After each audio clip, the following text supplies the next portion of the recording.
don't think that the folks here at the PD booth need any kind of introduction. Aside from the 30 years that the company's been around, it's no stretch to say that by far the bulk of canopies sold around the world come out of the PD factory. Is that right?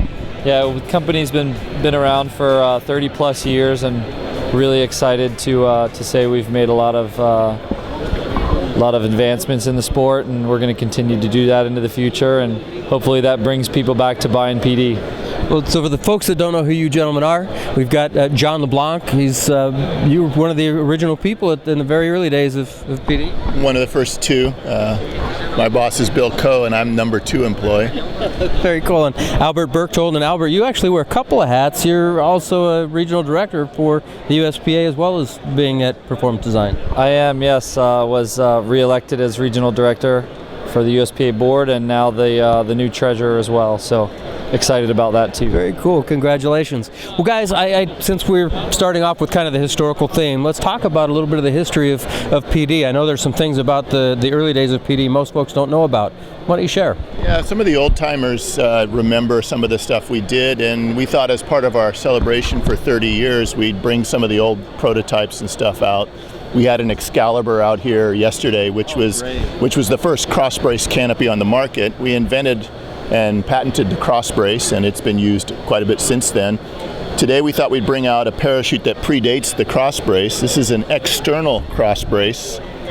It was basically a sewing exercise to help train somebody, and we put twice as many ribs down the middle of each cell, and because I wanted twice as much training, and it went together perfectly. So I thought, I wonder what this thing would fly like. So I bottom seamed it and jumped it.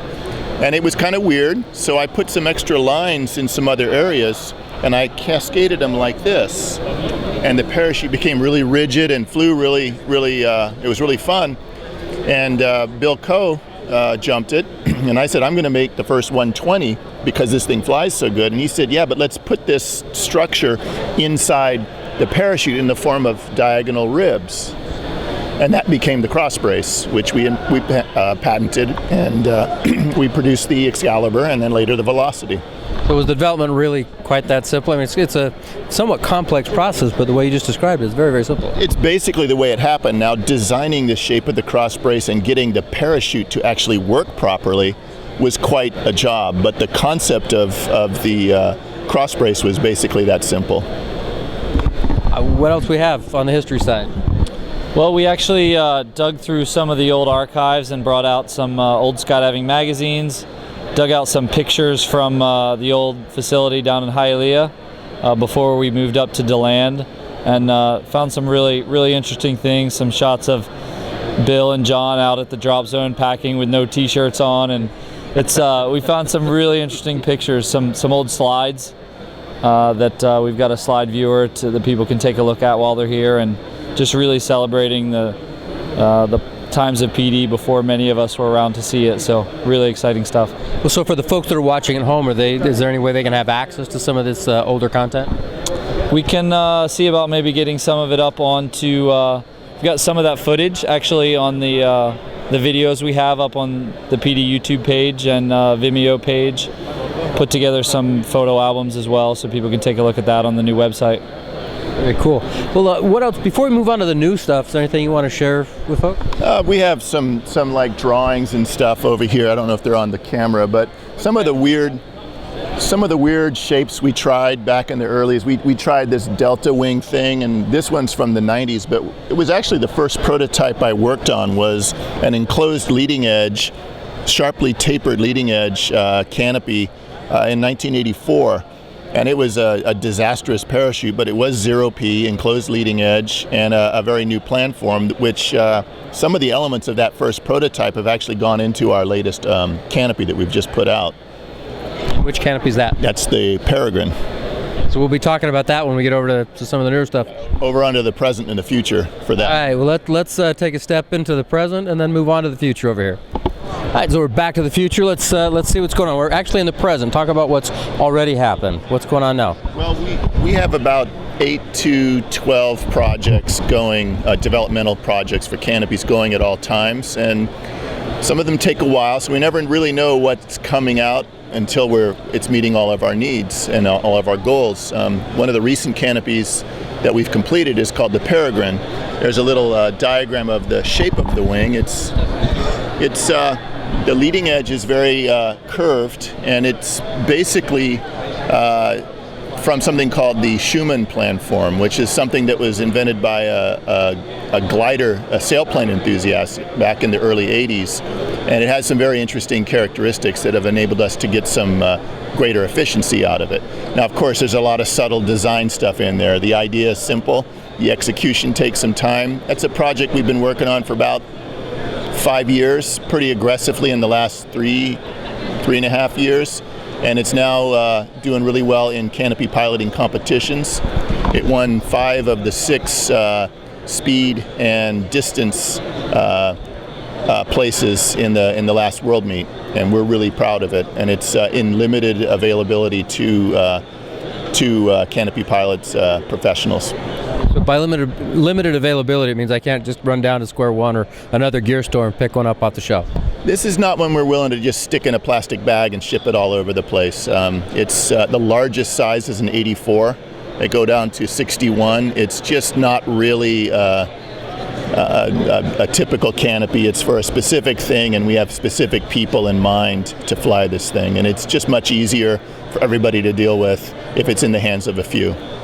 Sounds good. Yeah, I've seen some of the videos and seen what's happening with this canopy. Very impressive. We'll see if we can get some video to cut in over top of this if we can.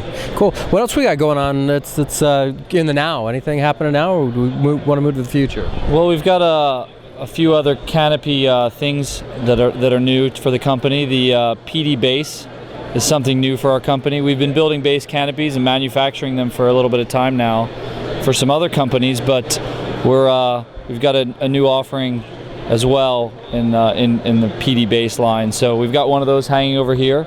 Yesterday we actually had a Peregrine hanging up, the small one, the 61. But this is a new base canopy. It'll be coming out soon. It's actually this one is a low bulk offering, and it has zero porosity fabric on the leading edge nose.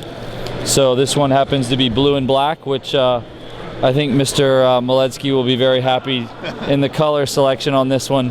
He was actually over in the booth earlier today wondering where his canopy was, and then he realized that we had stolen it to hang up in the PIA booth. So we're real excited about that, and it's a new arena for us to be getting into with a base offering. So we're real excited about that. This material's reminiscent of what's on the Pulse. Is this similar? It is the same fabric that we use on the Pulse and also the Optimum, and we're really pleased with this fabric. It's our exclusive fabric, and it's been really holding up well. We think it's going to be a great addition to the base community to have this in a base canopy. You see, on the Optimum, I mean, I've got a few Optimums. You'd think I'd know this, but I thought the Optimum was an even lighter, a little more delicate fabric. Is that not true? It's not really more delicate. We've actually done back-to-back jumps on canopies with conventional F111 style fabric and this fabric, and so far it's actually proven to hold up its permeability much better, and the strength is very similar. Well, I'm pleased with it. I definitely enjoy the Pulse. Jump that fairly frequently, and love the Optimum. And the few times I've had to look up and see that canopy, it's really nice. What else do we have that we want to share with folks? We've got actually just last week we launched a brand new website. Got a lot of great features on there. It's easier to navigate around. New 3D coloring program, which is really cool for those who want to just go and play and color in the canopy and look at it from every possible angle. New online ordering process, which is going to be great. People are going to love it. Much easier to go on and play with your canopy, pick options, do what you want to do, watch videos about the new product. Each page is going to be set up so you can go, and if you want to storm, you can go in and look at videos of the storm and photos of the storm and whatever you like. It's also set up that it's very easy to get to any of the educational videos that we've done. Things about line, things about flight characteristics, things about how to pack a parachute, how to care for your equipment. So all of those educational items are also very easy to get to for anybody who's looking to learn about parachutes, learn about skydiving equipment, dispel common myths that are out in our sport. So check that stuff out too. I think that's one of the things that I like best about the PD experience, so to speak, is it's holistic. We've been talking together, we've done some projects together over the years, but PD isn't just about selling canopies. You gave me some packing tips. I think it's been probably 8 or 10 years ago, and you and I have talked about some of these things, and hanging out with the Flight 1 guys. It seems like education to support the fundamental of canopy piloting, whether it's the 65-year-old guy who's flying his Pulse or his Storm or whatever slow boat he's flying, all the way down to nurturing the guys that are trying to get into the speedier pocket rockets. Where does that come from? Well, to me, it's about the fact that we're skydivers. I started jumping as a junior in high school when I was 16 years old, and I loved the community. And now, for the past 30 years, actually 28 for me personally, I've been involved in the skydiving industry. We're part of the community, and as part of the community, we want to share what we know and what we discover. And part of that comes through the parachutes that we develop, and part of it is just on how to operate in our environment safely. And it's just fun to do, so we'll continue to do it. I hope you guys keep the educational information coming, because I think it's very important for people to have access to the information, whether it's about maintenance and line wear, or how to pack their gear, or what to look at on the gear. Or, the list is long. Well, before we walk away, is there anything that you'd like to share with people? Well, we just appreciate anybody coming by, asking us questions. If there's anything we can do for you, either here at the symposium or anybody who's watching this video from home, always know that we're there available if you want to reach out to us.